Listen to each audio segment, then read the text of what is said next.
Sadiq Khan has said, whilst he agrees that action needs to be taken, this isn't the right way to go about it. Meanwhile, Boris Johnson described the protesters as a bunch of crusties smelling of hemp and said that Margaret Thatcher was one of the first world leaders to take climate change seriously long before Greta Thunberg was even born. But whatever your opinion, for the time being, it looks like Extinction Rebellion is here to stay.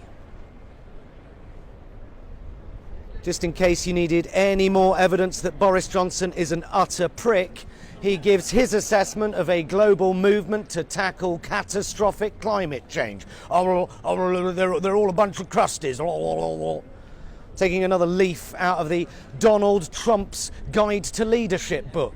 I see. The fact that Thatcher was talking about climate change 30 years ago and the planet is still boiling itself to death kind of proves the point that all these crusties are making.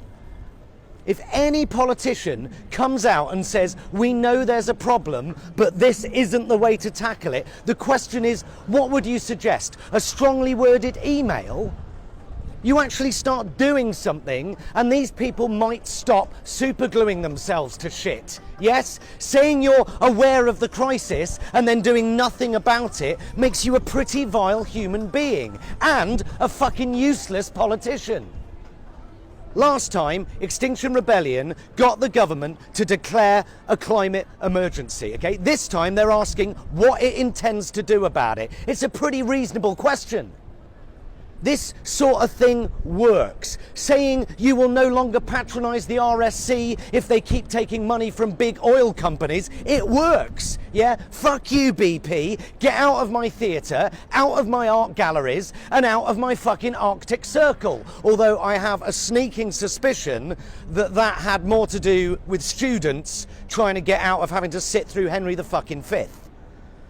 So, here I am, to do what the media does best, whether it be the Daily Mail pointing out that it's just a bunch of crusties in need of a job and a shower, or the fucking Guardian, who have taken great pains to point out that Extinction Rebellion is too middle class and, wait for it, too white.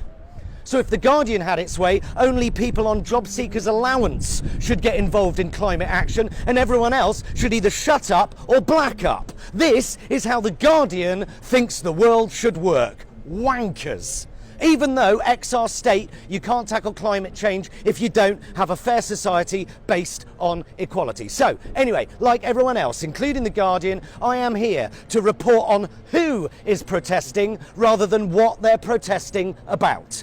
Not looking at the purpose of the protest, just how disruptive it is. Okay, I'll tell you what else is pretty disruptive. Mass failure of entire ecosystems and failure of entire weather systems, mass flooding, mass crop failure, mass starvation and mass human migration. Yeah, but the fucking traffic's backed up to Charing Cross. Dicks? What? What, they're all a bunch of hypocrites? Yeah, what? I'm a hypocrite? For once, Tim, I am in complete agreement with you. Seriously, I am a hypocrite.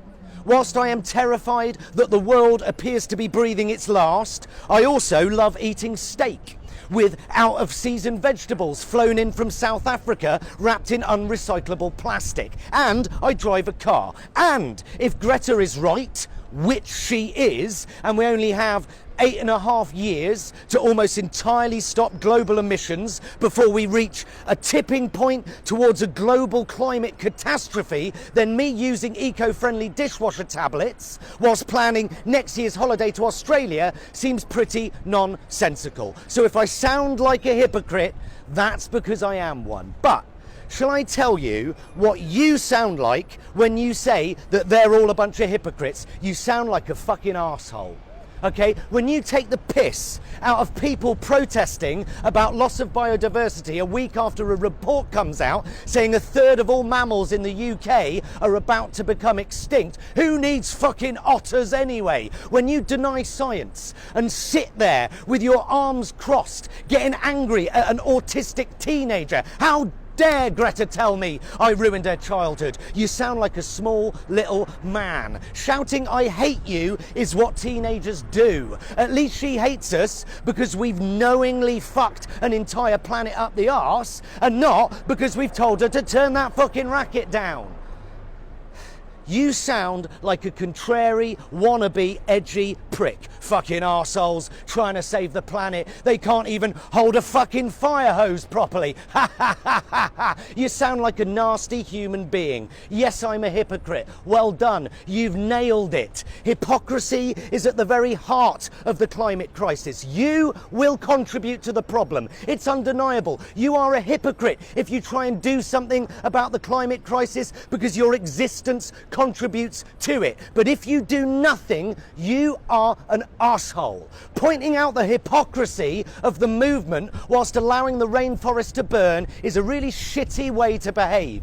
For once, ignore the hypocrisy of those trying to do something and instead turn your ire towards those that do nothing. Why not point out the hypocrisy of Boris Johnson, who won't be photographed with a disposable coffee cup because it's not a good look, and who declares that the climate change is a real thing and then ridicules those people who are willing to give up their civil liberties to push for change? It's up to you, Tim. You have a choice. Are you going to be one of the contrary little twats like Boris, or are you going to be a decent human being and do what you can? Because I've made my choice. Okay, are we done? Are we done? Right, where's the fucking super glue? Because I'm off. I'm off to save the fucking planet. Okay, fuck it. I'm off.